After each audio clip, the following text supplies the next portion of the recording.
കാലത്ത് ഇന്ത്യയിൽ ഏറ്റവും വലിയ ധൈര്യവാൻ എന്ന് പറയുന്നത് RSSനെതിരെ സംസാരിക്കുന്നവനും RSSനെതിരെ നിലപാടെടുക്കുന്നവനുമാണ്. ഏറ്റവും ധൈര്യമുള്ള സർക്കാർ എന്ന് പറഞ്ഞാൽ അതും RSSനെതിരെ നിലപാടും ആക്ഷനും എടുക്കാൻ ധൈര്യമുള്ളവരാണ്. കർണാടക സർക്കാർ അത്തരത്തിലൊരു സർക്കാരാണോ എന്നുള്ളതാണ് നമ്മൾ ചർച്ച ചെയ്യുന്നത്. കഴിഞ്ഞ കുറച്ച് ദിവസങ്ങളിലായി കർണാടക സർക്കാർ എടുക്കുന്ന ചില തീരുമാനങ്ങൾ അത് സൂചിപ്പിക്കുന്നതാണ്. ഇപ്പോൾ RSS 100ാം വാർഷികം ആഘോഷിക്കുന്ന വേളയാണ്. അവരുടെ ആഘോഷ പരിപാടികൾ രാജ്യത്തുടനീളം നടക്കുന്നുണ്ട്.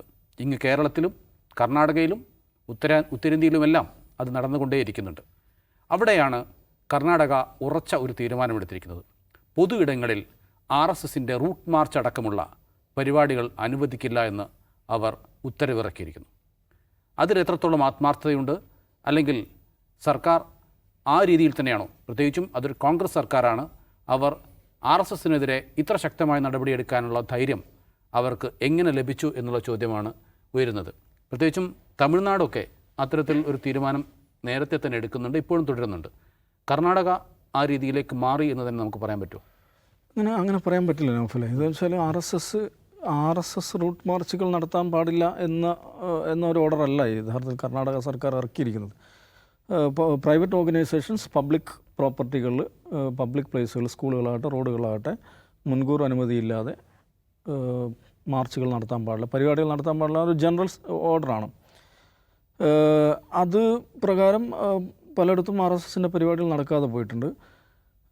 പക്ഷെ ഇത് വലിയ വിവാദമാകുന്നതെന്ന് വെച്ചിട്ടുണ്ടെങ്കിൽ ഈ പെർമിഷൻ്റെ കാര്യത്തേക്കാൾ കൂടുതൽ സർക്കാർ ഉദ്യോഗസ്ഥർ, അധ്യാപകർ എന്ന് വെച്ചാൽ സർക്കാർ ശമ്പളം പറ്റുന്ന ആളുകൾ RSSൻ്റെ പരിപാടിയിൽ പങ്കെടുക്കാൻ പാടില്ല എന്ന ഒരു ആവശ്യം അവിടുത്തെ IT മിനിസ്റ്റർ പ്രിയങ്ക് ഖാർഗെ മുന്നോട്ട് വെക്കുന്നു. അദ്ദേഹം കത്തയക്കുകയാണ് ചെയ്യുന്നത് മുഖ്യമന്ത്രി സിദ്ധരാമയ്യയ്ക്ക്. അപ്പോൾ കർണാടക സർവീസ് കോണ്ടക്ട് റൂൾസിലെ 5/1 സൈറ്റ് ചെയ്തിട്ടാണ് പൊളിറ്റിക്കൽ ഓർഗനൈസേഷൻ്റെ പരിപാടികളിൽ സർക്കാർ ഉദ്യോഗസ്ഥർ പങ്കെടുക്കാൻ പാടില്ല എന്ന് പറഞ്ഞിട്ടുള്ള അങ്ങനെ ഒരു ഉത്തരവിറക്കണം എന്ന് ഇദ്ദേഹം സിദ്ധരാമയ്യയ്ക്ക് കത്തയക്കുകയാണ്. അത് ഓഫ് കോഴ്സ് RSSൻ്റെ ഈ റൂട്ട് മാർച്ച് വരാൻ പോകുന്ന റൂട്ട് മാർച്ച് ഉദ്ദേശിച്ചാണ് കത്തയക്കുന്നത്. അദ്ദേഹത്തിൻ്റെ ഡിപ്പാർട്ട്മെൻറ്റിലും കർശന നിർദ്ദേശം നൽകി. അദ്ദേഹം അവിടുത്തെ IT-BT മിനിസ്റ്ററാണ്. ഈ പരിപാടികൾ പങ്കെടുക്കാൻ പാടില്ല എന്നുള്ളത്. അതിനിടയിൽ ഒരു സ്ഥലത്ത് പ്രവീൺ കുമാർ എന്ന് പറഞ്ഞിട്ട് ഒരു PDO, പഞ്ചായത്ത് ഡെവലപ്മെൻറ്റ് ഓഫീസർ, ഈ റൂട്ട് മാർച്ചിൽ പങ്കെടുത്തു. പുള്ളിയെ സസ്പെൻഡ് ചെയ്തു. അത് വലിയ വിവാദമായി. അപ്പോൾ ആ സസ്പെൻഡ് ചെയ്ത ആൾക്ക് പിന്തുണയുമായിട്ട് തേജസ്വി സൂര്യ MP രംഗത്ത് വന്നു. ഇതാണ് കുറച്ച് ദിവസങ്ങളായി കർണാടകയിൽ നടക്കുന്ന വിവാദം. അപ്പോൾ ഇതിൽ പ്രിയങ്ക് ഖാർഗെ എന്ന് പറയുമ്പം നമ്മുടെ മല്ലികാർജ്ജുൻ ഖർഗെയുടെ മകനാണ്. അദ്ദേഹം ഗുൽബർഗയിൽ നിന്നാണ് വരുന്നത്. പിന്നെ അവിടുത്തെ പുള്ളിയുടെ കോൺസ്റ്റിറ്റ്യുവൻസി ഉണ്ട്, ചിത്താപൂർ. ആ അവിടെ RSSൻ്റെ മാർച്ച് പ്രഖ്യാപിച്ചിരുന്നു. RSS വലിയ മാർച്ച് അവിടെ പ്രഖ്യാപിച്ചു. RSS മാർച്ച് പ്രഖ്യാപിച്ചപ്പോൾ തഹസിൽദാർക്ക് അപേക്ഷയും കൊടുത്തു, പെർമിഷന് വേണ്ടി മുൻകൂർ അപേക്ഷ കൊടുത്തു. പക്ഷേ അവിടെ ഭീം ആർമിയും അപേക്ഷ കൊടുത്തു. അവരൊരു റാലി ചെയ്യുന്നു, അതിനൊരു അപേക്ഷ കൊടുത്തു. അപ്പോൾ പിന്നെ പോലീസ് 2 കൂട്ടർക്കും അനുമതി നിഷേധിച്ചു. RSS കോടതി 2 കൂട്ടരും കോടതിയിൽ പോയി. RSS ആണ് ആദ്യം കോടതിയിൽ പോയത്. കോടതി അവരോട് പറഞ്ഞു, നിങ്ങൾ റീസബ്മിറ്റ് ചെയ്യും, നിങ്ങൾ അപേക്ഷ റീസബ്മിറ്റ് ചെയ്യൂ എന്ന് പറഞ്ഞു. ആ കേസ് ഇപ്പോൾ അടുത്ത ആഴ്ച കോടതി കേൾക്കാനിരിക്കുകയാണ്. അപ്പോൾ എന്തുകൊണ്ടാണ് ചിത്താപൂരിൽ RSS റാലി പ്രഖ്യാപിച്ചതെന്ന് വെച്ചാൽ അത് പ്രിയങ്ക് ഖാർഗെയുടെ അദ്ദേഹത്തിൻ്റെ സ്ഥലമാണ്, അദ്ദേഹത്തിൻ്റെ മണ്ഡലമാണ്, അദ്ദേഹത്തിൻ്റെ പ്രദേശമാണ്. അപ്പോൾ ഭീം ആർമി എങ്ങനെയാണോ പെട്ടെന്ന് അവിടെ ഒരു റാലി പ്രഖ്യാപിക്കുന്നത്? ഇദ്ദേഹം ദലിത് നേതാവ് കൂടിയാണല്ലോ പ്രിയങ്ക് ഖാർഗെ. അപ്പോൾ അദ്ദേഹത്തിൻ്റെ ഒരു ഇൻസ്പിറേഷൻ അതിൻ്റെ പുറകിലുണ്ടാവും. എനിവേ പ്രിയങ്ക് ഖാർഗെ വളരെ നേരത്തെ തന്നെ വളരെ ശക്തമായ ഒരു RSS പൊസിഷൻ എടുക്കുന്ന ആളാണ്. ഭയങ്കരമായിട്ട് ഐഡിയോളജിക്കലി തന്നെ ആ ഒരു പൊസിഷൻ എടുക്കുന്ന ആളാണ്. സിദ്ധരാമയ്യയും RSSനെതിരായ വലിയ ഐഡിയോളജിക്കൽ പൊസിഷനുള്ള ആളാണ്. പക്ഷേ അതേസമയം കുറച്ചും കൂടി പ്രാഗ്മാറ്റിക്കാണ്, ഒരു ബാലൻസ് കൊണ്ടുപോകാൻ ശ്രമിക്കുന്ന ആളാണ്. ഇതിൽ അദ്ദേഹം എന്താ ചെയ്യുന്നതെന്ന് വെച്ചിട്ടുണ്ടെങ്കിൽ ഈ പ്രിയങ്ക് ഖാർഗെയുടെ അതേപോലെ വളരെ ശക്തമായിട്ട് വർത്തമാനം പറഞ്ഞ് രംഗത്ത് വരുന്നില്ല. പ്രിയങ്ക് ഖാർഗെ കത്തയക്കുന്നു, ഇദ്ദേഹം ഓർഡർ ഇറക്കുന്നു തന്നെ RSS റാലി നിരോധിക്കണം എന്നല്ല ഓർഡർ ഇറക്കുന്നത്. പബ്ലിക് പ്ലേസിൽ പ്രൈവറ്റ് ഓർഗനൈസേഷൻ്റെ റാലി മുൻകൂർ അനുമതി ഇല്ലാതെ നടത്തരുത്, അത് പോലീസ് ഉറപ്പുവരുത്തണം എന്നുള്ള കാര്യമാണ്. എനിവേ ഇത് വലിയ ഡിബേറ്റായി മാറിയിട്ടുണ്ട് അവിടെ. ഈ ഡിബേറ്റിൽ നമ്മൾ ശ്രദ്ധിക്കേണ്ട ഒരു കാര്യം, ഒരാൾ സൈലൻ്റ് ആയിട്ടിരിക്കുന്നുണ്ട്, ഒരക്ഷരം മിണ്ടാതിരിക്കുന്നുണ്ട്. ആരാറിയോ? DK ശിവകുമാർ. DK ശിവകുമാർ ഇതിനെ അനുകൂലിച്ചോ പ്രതികൂലിച്ചോ ഒരക്ഷരം ഇതുവരെ പറഞ്ഞിട്ടില്ല. DK ശിവകുമാറാണ് അവിടുത്തെ കോൺഗ്രസ്സിലെ പവർ ഹൗസ് നമ്മൾ മനസ്സിലാക്കണം. സിദ്ധരാമയ്യാണ് മുഖ്യമന്ത്രി, പക്ഷേ ആക്ച്വൽ പവർ ഹൗസ് ആരാണ്? സിദ്ധരാമയ്യാണ്, DK ശിവകുമാറാണ്. ശിവകുമാർ കുറച്ച് മുമ്പ് RSSൻ്റെ ഗണഗീതം അസംബ്ലിയിൽ വന്ന് പാടിയിട്ട് വലിയ വിവാദമൊക്കെ ആയതാണ്. ഇത് എൻ്റെ എല്ലാം കൂടെ കൂട്ടിക്കുവച്ച് നോക്കുമ്പോൾ സംഭവിച്ചിരിക്കുന്നതെന്ന് വെച്ചാൽ കോൺഗ്രസ്സിനകത്ത് വേറെയും വിമത ശബ്ദങ്ങൾ ഉയർന്നിട്ടുണ്ട്. അവിടുത്തെ ഒരു കോൺഗ്രസ് നേതാവ് ഇത് ഇങ്ങനെയാണെങ്കിൽ പെരുന്നാളിന് ആളുകൾ സർക്കാർ ഉദ്യോഗസ്ഥർ ഈദ് നമസ്കാരത്തിൽ പങ്കെടുക്കുന്നത് നിങ്ങൾ തടയുമോ എന്നൊരു ചോദ്യം അവിടുത്തെ ഒരു കോൺഗ്രസ് നേതാവ് തന്നെ ചോദിക്കുന്നുണ്ട്. അപ്പോൾ മൊത്തത്തിൽ സംഭവിച്ചെന്താണെന്ന് വെച്ചിട്ടുണ്ടെങ്കിൽ ഈ വിഷയങ്ങളുണ്ട്. നമ്മൾ സത്യസന്ധമായിട്ട് പ്രശ്നത്തെ നോക്കുകയാണെങ്കിൽ RSSും BJPയും അതിശക്തമായി ഗവൺമെൻറ്റിനെതിരെ ഒരു പൊസിഷൻ എടുക്കുന്നു. ഇത് ഇവരുടെ ആൻറ്റി ഹിന്ദു ബയാസാണ് ഇതിൻ്റെ കാരണം. ഹിന്ദുക്കൾക്കെതിരായ ഹിന്ദു സംഘടനകൾക്കെതിരായുള്ള നീക്കത്തിൻ്റെ ഭാഗമാണെന്നൊരു വലിയൊരു ക്യാമ്പയിൻ അവർ ആരംഭിക്കുന്ന ഒരു വിക്ടിംഹുഡ്, ഒരു ഇരവാദം മുന്നോട്ട് വെച്ചുകൊണ്ടിട്ടാണ് അവർ ജനങ്ങളോട് സംസാരിക്കുന്നത്. പക്ഷേ ഇപ്പുറത്ത് കോൺഗ്രസ് ക്യാമ്പ് എന്താണ് സംഭവിക്കുന്നത്? അത് ഡിവൈഡഡ് ഹൗസായി മാറി എന്നുള്ളതാണ്. ഓക്കെ, കോൺഗ്രസ്സിന് ശക്തമായൊരു പൊസിഷൻ RSSനെതിരെ എടുക്കാം, സർക്കാരിനെടുക്കാം. പക്ഷേ അതിലെന്തല്ല, അവർ ഹാഫ് ഹേർട്ടഡാണ്, ഏകാഭിപ്രായക്കാരല്ല. പലരും പലതുമാണ് പറയുന്നത്. പ്രിയങ്ക ഖാർഗെ വളരെ രൂക്ഷമായി സംസാരിക്കുന്നു, DK ശിവകുമാർ മിണ്ടാതിരിക്കുന്നു, സിദ്ധരാമയ്യ ഇൻ ബിറ്റ്വീൻ കളിക്കുന്നു. അപ്പോൾ അതുകൊണ്ട് ഇതൊരു ഡിവൈഡഡ് ഹൗസാണ് എന്നൊരു മെസ്സേജ് പുറത്തേക്ക് കിടക്കുന്നു. ഇപ്പുറത്ത് ഇത് വളരെ സ്ട്രോങ് ആയിട്ട് അതിനെതിരെ നിൽക്കുന്നു. അത് എൻഡ് ഓഫ് ദി ഡേ ആർക്കാണ് ഗുണം ചെയ്യുക എന്നൊരു പ്രശ്നമുണ്ടല്ലോ. ആർക്കാണ് ഗുണം ചെയ്യുക? RSSനാണ് ഗുണം ചെയ്യുക. ഓഫ് കോഴ്സ് RSSനെ എതിർക്കണം, RSSനെ ഐഡിയോളജിക്കലി എതിർക്കണം. ഈ പ്രിയങ്ക ഖാർഗെ ആവർത്തിച്ച് പറയുന്നൊരു കാര്യമുണ്ട്. നമ്മൾ കുട്ടികൾക്ക്, പുതിയ തലമുറയിൽ വിദ്വേഷത്തിൻ്റെ വിത്തുകൾ വിതക്കുകയാണ് ഇവന്മാർ. ഇവർ ആൻറ്റി കോൺസ്റ്റിറ്റ്യൂഷണലാണ്, ഭരണഘടനാ വിരുദ്ധരാണ്, രാജ്യത്തിൻ്റെ ഐക്യത്തെ തകർക്കുന്നവരാണ്. അതുകൊണ്ട് പുതിയ തലമുറയെ, ഇവരുടെ ഈ അപകടത്തിൽ നിന്ന് പുതിയ തലമുറയെ രക്ഷിക്കണം. ഇതാണ് പ്രിയങ്ക ഖാർഗെ അദ്ദേഹം ചെറുപ്പക്കാരനായ നേതാവ് കൂടിയാണ്, ആവർത്തിച്ച് പറയുന്ന കാര്യം. അപ്പോൾ ആ നിലക്കാണ് RSSനെ എതിർക്കേണ്ടത്. RSSൻ്റെ ഐഡിയോളജി എന്താണ്? അത് ജനങ്ങളോട് പറയുക, അതിനെക്കുറിച്ചുള്ള ശരിയായ അറിവ് ജനങ്ങൾക്ക് കൊടുക്കാൻ ആവശ്യമായിട്ടുള്ള പ്രവർത്തന പരിപാടികൾ നടത്തുക. അത് കോൺഗ്രസ് എന്ന സംഘടനയ്ക്ക് നടത്താം, സർക്കാർ തലത്തിൽ നടത്താം. സർക്കാർ തലത്തിൽ നടത്താമെന്ന് പറഞ്ഞാൽ കർണാടകയിലെ മാധ്യമങ്ങളെക്കുറിച്ച് നമ്മൾ മനസ്സിലാക്കണം. ഇന്ത്യയിലെ ഏറ്റവും ധ്രുവീകരണ സ്വഭാവമുള്ള മാധ്യമങ്ങളാണ് കർണാടകയിലെ മാധ്യമങ്ങൾ. അവിടുത്തെ പത്രങ്ങളാകട്ടെ, ടെലിവിഷൻ ചാനലുകളാകട്ടെ. അത് കോൺഗ്രസ് ഭരിക്കുമ്പോഴും അങ്ങനെ തന്നെ. നമ്മുടെ നാട്ടിൽ ചില യൂട്യൂബ് ചാനലുകളുണ്ട്, നമ്മൾ ഹെയ്റ്റ് ട്യൂബ്സ് എന്ന് പറയുന്നത്. ആ നിലവാരത്തിലാണ് കർണാടകയിലെ ബ്രോഡ്കാസ്റ്റ് ചാനലുകൾ പ്രവർത്തിക്കുന്നത്. അവർക്കെതിരെ എന്തെങ്കിലും നിയമനടപടി സ്വീകരിക്കാൻ ചാനൽ അടച്ചുപൂട്ടണമെന്നല്ല, അവർ നിയമത്തെ ബ്രീച്ച് ചെയ്തുകൊണ്ട് നടത്തുന്ന കണ്ടൻറ്റുകൾ, അവർ പ്രക്ഷേപണം ചെയ്യുന്ന കണ്ടൻറ്റുകൾ, അവർക്ക് അതിനെതിരെ നിയമനടപടി സ്വീകരിക്കാവുന്നതാണ്. സ്വമേധയാ കേസെടുക്കാവുന്ന തരത്തിലുള്ള കണ്ടൻറ്റുകൾ നിരന്തരം പ്രക്ഷേപണം ചെയ്യുന്ന ചാനലുകളാണ്. നമ്മുടെ നാട്ടിലൊരു ചാനലിൻ്റെ സിസ്റ്റർ കൺസേൺ അവിടെ ഉണ്ടെന്ന് മനസ്സിലാക്കണം. അവർ ഈ പണി തന്നെയാണ് ചെയ്തുകൊണ്ടിരിക്കുന്നത്. ഇങ്ങനെ ആ നിലക്ക് ഒന്നും ചെയ്യാതെ RSSൻ്റെ 100ാം വാർഷികം വരുമ്പോൾ അതിലുള്ള റാലികളെ മുൻകൂട്ടി കണ്ട് എന്തൊക്കെയോ ചെയ്യുന്നു എന്നൊരു പ്രതീതി സൃഷ്ടിച്ചത് കൊണ്ട് എന്തു കാര്യം എന്നൊരു പ്രശ്നമുണ്ട്. RSS എന്ന് പറഞ്ഞാൽ 100 വർഷം പഴക്കമുള്ള വെൽ റൂട്ടഡ് ആയിട്ടുള്ള വെൽ ഓർഗനൈസ്ഡ് ആയിട്ടുള്ള സെറ്റപ്പാണ്.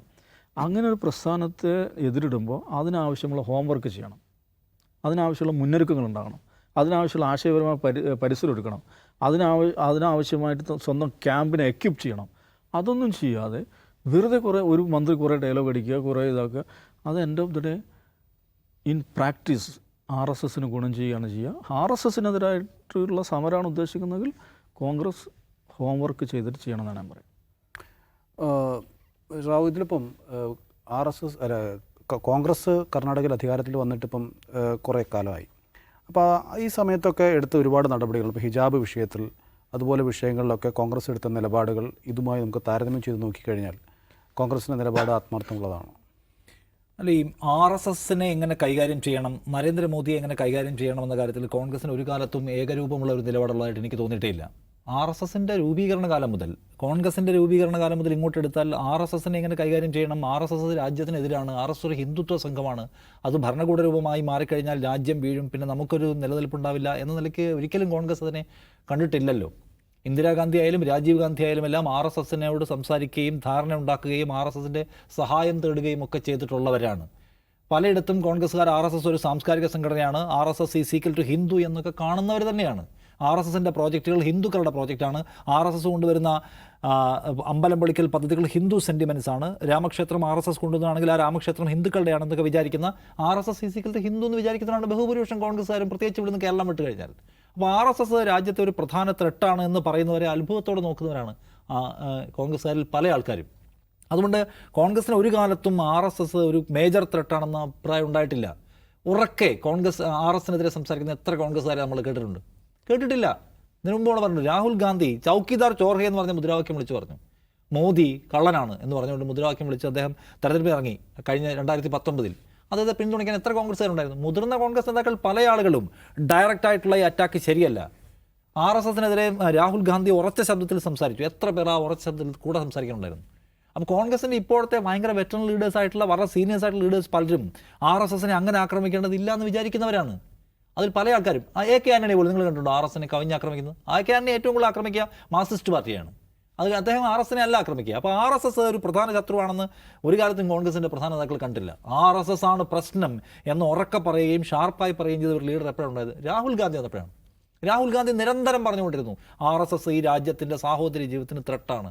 അദ്ദേഹം ഭരണഘടന ഉയർത്തിപ്പിടിച്ചു. ആ പ്രശ്നം ഉന്നയിച്ചുകൊണ്ട് അദ്ദേഹം രാജ്യം മുഴുവൻ നടന്നു. അപ്പോഴും അദ്ദേഹം ശരിക്കും ഒറ്റയ്ക്കാണ്. കൂടെ ആരൊക്കെ ഉണ്ടായിരുന്നു? അതിനുശേഷം പ്രിയങ്ക ഖാർഗെ ആവർത്തിച്ച് പറഞ്ഞു ഞങ്ങൾ അധികാരത്തിൽ വന്നാൽ RSSനെ നിരോധിക്കും. ഇന്ത്യയിൽ ഇന്ന് ഏതെങ്കിലും ഒരു പാർട്ടി RSS BJP കോൺഗ്രസ് പോട്ടെ ഏതെങ്കിലും ഒരു പാർട്ടി കമ്മ്യൂണിസ്റ്റുകൾ അല്ലെങ്കിൽ മറ്റേതെങ്കിലും പാർട്ടി ഞങ്ങൾ വന്നാൽ RSSനെ നിരോധിക്കാൻ പോകുകയാണെന്ന് പറയുന്നത് കേട്ടിട്ടുണ്ടോ? അപ്പോൾ അത് പറയുന്ന ഞാൻ അതിനെ കാണുന്ന പോസിറ്റീവായി കാണുന്ന ഒന്ന് കോൺഗ്രസിനെ പോലെ നിലപാട് തറയിൽ വ്യക്തതയില്ലാത്ത ഒരു ആൻറ്റി RSS നിലപാട് കാർക്കശ്യം ഒരു കാലത്തും കാണിക്കാത്ത ഒരു പാർട്ടിക്കകത്ത് RSS ആണ് ത്രെട്ട്. കോൺഗ്രസിൻ്റെ രാഷ്ട്രീയത്തിലെ ത്രെട്ട് ഇന്ത്യ എന്ന ആശയത്തിൻ്റെ ത്രെട്ട് RSS ആണ് എന്ന് വിചാരിക്കുന്ന ആളുകൾ ഉണ്ടാവുന്നു. ചിലപ്പോൾ 2 പേരായിരിക്കും, 2 or 3 പേരായിരിക്കും. അവർ ആ ശബ്ദം ഉറക്കെ പറയുന്നു. രാഹുൽ ഗാന്ധി പറയുന്നതിന് പിന്നാലെ പ്രിയങ്ക ഖാർഗെ പറയുന്നു. എന്നിട്ട് അവർ പറയാണ് ഞങ്ങൾ വന്നാൽ നിരോധിക്കും. നമ്മൾ കേരളത്തിൽ പോലും കേൾക്കുന്നില്ലല്ലോ ഞങ്ങൾ വന്നാൽ ഞങ്ങൾക്ക് അധികാരം ഉണ്ടെങ്കിൽ നിരോധിക്കുമെന്ന്. നമ്മൾ കേരളത്തിൽ പോലും കേൾക്കുന്നില്ലല്ലോ ഈ പറഞ്ഞ ദണ്ട് പിടിച്ചുകൊണ്ടുള്ള റാലി അപകടം ഉണ്ടാക്കുന്നതാണെന്ന്. ഇതിനു മുമ്പ് നിരോധിക്കപ്പെട്ട ഒരു സംഘടന നടത്തിയിട്ടുള്ള പരേഡ് നിരോധിച്ചിട്ടുണ്ട്. അങ്ങനെ നിരോധിക്കേണ്ടതെന്നാണെന്ന് വേറെ പലയിടത്തും പാർട്ടികൾക്ക് തോന്നുന്നില്ലല്ലോ. തമിഴ്നാട്ടിൽ സ്റ്റാലിൻ അതിന് ശ്രമിച്ചിട്ടുണ്ട്. ഹൈക്കോടതിയിൽ പോയി അത് വലിയ ബഹളമായി മാറുകയും ചെയ്തു. അപ്പോൾ അങ്ങനെ ആ ഒരു പൊസിഷൻ എടുക്കുകയാണ്. ഇത് ഈ പഥസഞ്ചലനം സമാധാനത്തിന് വിഘാതം ഉണ്ടാക്കുന്നുള്ള പോലീസ് റിപ്പോർട്ട് ഉണ്ടാക്കിയിട്ട് കോടതിയോട് പറയുകയാണ് ഇത് നടത്താൻ പറ്റില്ല എന്ന് പറയാണ്.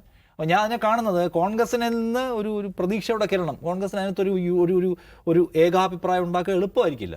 നമ്മൾ പ്രത്യേകിച്ച് കർണാടക പോലെ സൗത്തിലെ അവരുടെ ഏറ്റവും പ്രധാനപ്പെട്ട ഒരു ലബോറട്ടറിയാണ് കർണാടക. അവിടെ അവർ തൊട്ട് മുമ്പ് ഒരു അധികാരത്തിലുണ്ടായിരുന്ന സ്ഥലമാണ്. ഹിന്ദുത്വ സെൻറ്റിമെൻറ്റ്സിന് വലിയ വേരോട്ടമുള്ള സ്ഥലമാണ്. അവിടെ ഈ പറഞ്ഞ കാലിക്കടത്ത് ഹിജാബ് എന്നൊക്കെ പറഞ്ഞ് ഹലാൽ എന്നൊക്കെ പറഞ്ഞ് വലിയ കുഴപ്പമുണ്ടാക്കിയ ഒരു സ്ഥലമാണ്. അപ്പോൾ അങ്ങനെ ഒരു സെൻറ്റിമെൻറ്റ്സ് ഉള്ള ഒരു നാട്ടിൽ RSSനെ എങ്ങനെ നമ്മൾ ടാക്കിൾ ചെയ്യണമെന്ന കാര്യത്തിൽ കോൺഗ്രസ്സുകാർക്ക് ആശയക്കുഴപ്പമുണ്ടാവും. അല്ലെ തന്നെ ബഹുഭൂരിപക്ഷം കോൺഗ്രസ്സുകാരും RSS ആണ് ത്രെട്ടെന്ന് രാഷ്ട്രീയമായി മനസ്സിലാക്കിയിട്ടുള്ളവരല്ല. അതിനിടയ്ക്ക് ചില ആളുകൾ RSS കുഴപ്പമാണ് എന്ന് പറയാൻ തുടങ്ങിയിരിക്കുന്നു. രാഹുൽ ഗാന്ധിയുടെ ശബ്ദത്തിന് പിന്നാലെ ചില ആളുകൾ നിൽക്കുന്നു. ഞങ്ങൾ വന്നാൽ RSSനെയാണ് അത് നിരോധിക്കേണ്ടത്. നമ്മൾ ഈ മോദിയുടെ ഭരണ നയങ്ങൾക്കെതിരെ നമുക്ക് ക്യാമ്പയിൻ നടത്താം. മോദി ഇപ്പോൾ കൊണ്ടുവരുന്ന ഭരണ നയങ്ങൾ കുഴപ്പമാണ്, ഈ സർക്കാർ പോകണം. അതിനപ്പുറം മോദിയുടെ കേവലമായ ഭരണ നയങ്ങളും മോദിയുടെ 10 വർഷത്തെ ഭരണവും മാത്രമല്ല RSS എന്ന ബേസിക് ഐഡിയോളജിയാണ് പ്രശ്നം. ആ പ്രശ്നത്തിനെതിരെ നിങ്ങൾ ദീർഘസമയം എടുത്ത് പ്രവർത്തിക്കുകയും ആ ഐഡിയോളജിയിൽ നിന്ന് ജനങ്ങളെ വിമുക്തരാക്കാനും പണിയെടുത്താൽ മാത്രമേ നിങ്ങൾക്ക് വരാൻ പറ്റൂ. അതൊരു കോർ പ്രശ്നമാണ്. അല്ലാതെ മോദി ഇപ്പോൾ പൗരത്വ നിയമം നടപ്പിലാക്കി, മോദി അഗ്നിവീർ നടപ്പിലാക്കി, മോദി വന്നപ്പോൾ പെട്രോളിന് വില കുറഞ്ഞില്ല എന്നത് പറഞ്ഞ് മോദിയെ വീഴ്ത്താൻ പറ്റില്ല. മോദി നിൽക്കുന്നത് അവിടെയല്ല, മോദി നിൽക്കുന്നത് ഇവിടെയാണ്. ഈ ഹിന്ദുത്വ ഐഡിയോളജിയിൽ കാലൂന്നിട്ടാണ്. അത് ജനങ്ങളെ സ്വാധീനിച്ചു കഴിഞ്ഞ ഒരു പ്രത്യയശാസ്ത്രമാണ്. അതിനെ മുറിച്ച് കളയണം എന്ന് മനസ്സിലാക്കുന്ന ഒരാളെങ്കിലും ഒരാൾ, 2 പേർ 3 പേർ, അത് കോൺഗ്രസ് ഉണ്ടാക്കുന്നത് പ്രത്യാശ നിർഭരമാണെന്ന് ഞാൻ പറയാം. അത് കോൺഗ്രസിന് ഇപ്പോഴും അച്ചീവ് ചെയ്യാൻ പറ്റില്ല. അതിനകത്തൊരു ഏകസ്വരം അവർക്ക് ഇപ്പോൾ അച്ചീവ് ചെയ്യാൻ പറ്റില്ല. കാരണം അതിൻ്റെ ബേസിക് പ്രശ്നമാണ്. പക്ഷേ അതിനെ മറികടക്കുന്ന ആളുകൾ അതിനകത്ത് ഉണ്ടാവാതെ രാഹുൽ ഗാന്ധി തന്നെ നടത്തിയിട്ടുള്ള അവരുടെ ഒരു ദേശീയ യോഗത്തിൽ പറഞ്ഞിട്ടുണ്ട്, നിങ്ങൾ ആദ്യം പാർട്ടിക്കകത്തെ RSSകാരെ ഇറക്കി വിടണം. ഇതിനകത്ത് നിൽക്കുന്ന പ്രോ RSS പ്രോ BJP ആൾക്കാരെ നിങ്ങൾ ആദ്യം മാറ്റിയിട്ടല്ലാതെ നിങ്ങൾക്ക് മുന്നോട്ട് പോകാൻ പറ്റില്ല. അത് കോൺഗ്രസിന് എടുത്ത വലിയൊരു ത്രെട്ടാണ്. അപ്പോൾ അതിനകത്തുള്ള ആൾക്കാരെയൊക്കെ എടുത്ത് കളഞ്ഞിട്ട് അവർക്ക് ഒരു പക്ക ആശയപ്രതലം. നമ്മളെപ്പോഴും കോൺഗ്രസിനെ കുറിച്ച് പറഞ്ഞ പ്രശ്നമാണ് അതിൻ്റെ പൊസിഷനിങ്ങിൽ വലിയ ആശയക്കുഴപ്പമുള്ളതിന് ഓരോന്നിനോട് എന്ത് സ്വീകരിക്കണം എന്ന് കരുതി. സോ ആ പൊസിഷനിങ്ങിലേക്ക് അവർ സഞ്ചരിക്കാൻ കഴിയുന്ന ഒരു സ്റ്റെപ്പായി മാറിയാൽ കോൺഗ്രസിന് ഒരു പക്ഷേ കുറച്ചുകൂടി പ്രതീക്ഷയുള്ള സംഗതിയായിരിക്കും എന്നാണ് എനിക്ക് തോന്നുന്നത്. അപ്പോൾ ഞാൻ ആ നിലയ്ക്ക് പോസിറ്റീവായിട്ടാണ് കാണുന്നത്.